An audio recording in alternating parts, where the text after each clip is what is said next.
What's up, everybody? Welcome back to my channel. I'm Kristen, for all who are new and for all who are returning. What's good? This is going to be a little let's chat episode, I guess, if that's what we're calling it, of part 2 of the Basketball Wives reunion. I'll put a link or I'll put a card in here for last week's video, which you guys, if you already watched it, you know I completely thought that part 1 was trash, and part 2 is not really any better. Really, like the first 10 minutes of the episode, I really wasn't interested in. I probably tuned in whenever Kristen was apologizing to Byron, and I mean, I think Kristen has apologized enough. I think that she apologizes and somehow she still can't let the shit go. So they end up having more conversations and it keeps getting brought up, and you said this, and then girl, like, just let it go. If you and Cece and Byron are not for each other, you're just not for each other. And as far as I'm concerned, as long as my daughter and my husband and his father have a relationship, I mean, I don't have to like you. Y'all do your shit. You know what I mean? Like, we can keep it moving. Her husband and his father and Kenzie, that's all that should matter. Just make sure that that is at least copacetic. That way, no one can say that you haven't done your part. So, you know, you've apologized. Be done with it, girl. Quit apologizing. Let's keep it going. So OG ends up addressing Shani regarding discrimination. OG was just like, this is plain flat out discrimination. Everybody who's been physical with someone or who has had physical contact with somebody is getting a seat on the stage, yet I'm on a separate set. Shani said nothing. Like, Shani literally had absolutely nothing to say. The whole Jen and Malaysia thing, I'm completely over. Like, Malaysia, I'm over at this point. Jen has been like past news. Like, Jen seems to come on for half a season and she's off for the other half.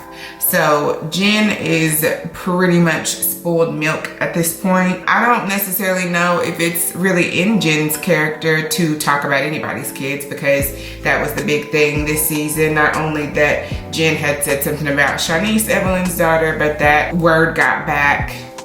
Apparently, allegedly, Jen said that Malaysia's kids were dirty. Evelyn wanted to check Jen, talking about, you don't know what it's like to have a baby growing and living in you for 9 months, and you have that baby and you're a grown-ass woman and you're talking about a child. Bitch, you said that like Shanice is a newborn. Like, Shanice is a whole full-grown ass woman. Like, real shit, if Shanice had anything to say to Jen, or if Shanice wanted to check Jen, she has full grounds to do that, because Shanice is grown. Shanice is not a child. I literally don't even know what Evelyn's point was making that statement. Like, 9 months, I grew a child and did it. Girl, whoa. OG definitely came for Evelyn, just pretty much saying that it's offensive for anybody who is not black to use the N-word. And you know, honey, she claims Afro-Latina as of a couple weeks ago. But OG also made the point to say, like, she's been on 8 seasons, which I actually think Evelyn has probably been on more like maybe 6 to 7 seasons. Not to, you know, like, I'm not trying to get technical, but I'm just saying that Evelyn was off a couple seasons because, you know, she did that whole fix my life thing. Like, she was trying to get her life together and become a new person and that whole thing, and she stepped away from Basketball Wives for a couple seasons, I believe. But despite that, and I digress, she has still, in her 6, 7, or 8 seasons of Basketball Wives, she has never, ever claimed Afro-Latina. So I definitely feel like that was a statement of convenience. That's a stance of convenience. She's doing that so the heat is not so hot, pretty much, because people are on her ass about that shit. OG proceeded to gather Evelyn all the way together whenever she came for her, and she was just like, Evelyn said, you're broke. You're broke. I make money in my sleep. OG said, yeah, on your back. That's how you make your money. And Evelyn was like, no, not on my back. And she said, oh, okay, well, sometimes on your knees. Girl, I was a whole rolling mess when she said that. Like, Yes, honey. She said, you are a well-known slut in the industry. Ooh. You talk about read, honey. That was a full-on read. Mark asked Shawnee if, you know, everyone here belongs in the circle, and Shawnee was just like, no, there are so many people that don't belong in the circle. Girl, you pretty much just told Jen to keep it moving, that you stay over there because I don't fuck with you like that. Like, she had just told her that. That only leaves for 2 more people, and that's OG and Cece. And you would look some type of way if OG didn't get the opportunity to come back. Period. Point blank, it's going to look bad if they come for another season and they still have that same old rotten ass cast, but you get rid of people like OG and Cece because they're not going to take any bullshit from the collectives, as you all call it. So you're definitely going to look bad. OG needs to get ready for her contract. I look forward to seeing you next season. Honey, keep that smoke. Bring the smoke with you, honey. And to be honest with you, Cece probably wouldn't come back anyway. Like, there's a part of me that just feels like Cece is so above this. That's why I said in one of my previous videos, honey, Cece has her money, she has her man, she has her businesses. She could give a fuck about Basketball Wives, but it's a nice bag, I'm sure. And so I'm not bouncing around too much. Evelyn tried to, was saying to Jen, like, if you would have just came clean and was like, I fucked up, I said some shit that I didn't mean to say whenever, that I didn't mean to say because I was mad or I was upset, we would still be friends right now. And Jen was like, nah, I'm good. Right. I would be good too if I have had countless amounts of drinks thrown in my face and someone has hopped over tables to get to me aggressively. I don't want to be friends with you for. Like, we would still be friends if you would have just owned up to, like, do you know what all you've done to me? That just plain flat out shows that Evelyn feels like she's never wrong. Malaysia then tried to justify her actions, saying that she tried to say everybody knows that I'm emotional and I don't know why people put me in certain situations where I'm gonna react. Girl, that's a part of being an adult. People are going to try you. You can't pick up tables and throw things. And Jen said, she was just like, it's too bad you don't know how to fight with your words. Right, that's so bad, that's so pitiful, that's so pathetic that you can't come up with anything to say other than to throw a table. Or in Evelyn's case, to pick up a drink and toss it right in my face. Okay. Yeah, Malaysia, I'm over. Y'all know I get emotional and this, that, and the other, and Jen was just like, and bitch, if jail would have been on the table, right. Because if you do that shit to me, we are gonna fight, that's one. You're gonna run me some money. You better believe it. I wish women would completely get past this fighting thing. Bitch, start taking folks to court. Start charging folks. You're gonna run me some money.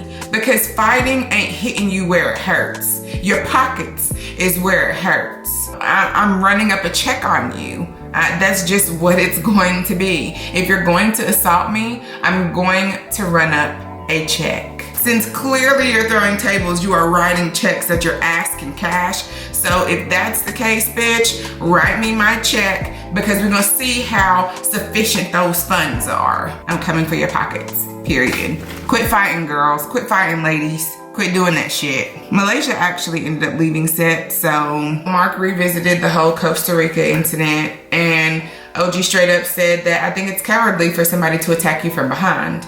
And Evelyn was, I wasn't gonna do anything to her. I wasn't gonna hit her. But OG was like, girl, at the pool before, like the whole time you were talking about how bad you wanted to fight her. This is where OG said, like, there's literally no accountability for this woman. Accountability would have been Evelyn sitting in a separate set. That's what that would have been. Actually, Malaysia too. Hell, at least they would have had a full reunion. That's what they should have done. They should have put Evelyn and Malaysia on a completely separate set, and they should have put OG and CC out on the main floor. And pretty much to wrap up, they did the exclusive, or Mark sat down with Shawnee exclusively and had a mini discussion on colorism. And Shawnee said that initially she thought that it would be a really good thing, that it would be really cool to have somebody to have a woman from Nigeria come and really bring in the culture. But that she thought that it was a personality issue, that OG just came on too strong. And I will agree that OG definitely came on strong. She came on strong for me. I love her strength, and I love how she comes forth as a strong Black woman. That energy is intimidating to some people. You know, I could see where somebody would feel like because she does what she does, she's a ex-pro football player, women's football player, and then she's strong Black, and she's from the motherland. That's intimidating to people, period. Mark ended up asking Shawnee if she could see where people thought that OG was being treated differently. She responded and said that I could see that, but we haven't seen that level of aggression before. Let's rewind. Okay, Tammy in the first 2 or 3 seasons, Tammy has physically fought Evelyn. She physically fought Mika. She pretty much bullied Keisha off the show. I mean, she scared that woman straight. Evelyn has physically fought Tammy, of course. Evelyn and Jen, Evelyn and Cece running after her. And then you've seen Malaysia throw tables. So you have a strong woman who knows how to use her words and may make you feel like she's gonna do something to you, but has physically never done anything to you. Your favoritism of these girls that you have history with is completely negating the physical aggression that they have ever committed in the history of Basketball Wives. Like, she's still sitting there and making excuses for, well, you know, she might have got a little close to somebody. I don't know who she was talking about whenever she said that. There's really not too much more to say. I felt like Shawnee was still making excuses for her friends. And I just feel like colorism is too hot of a topic right now to be brushed under the rug.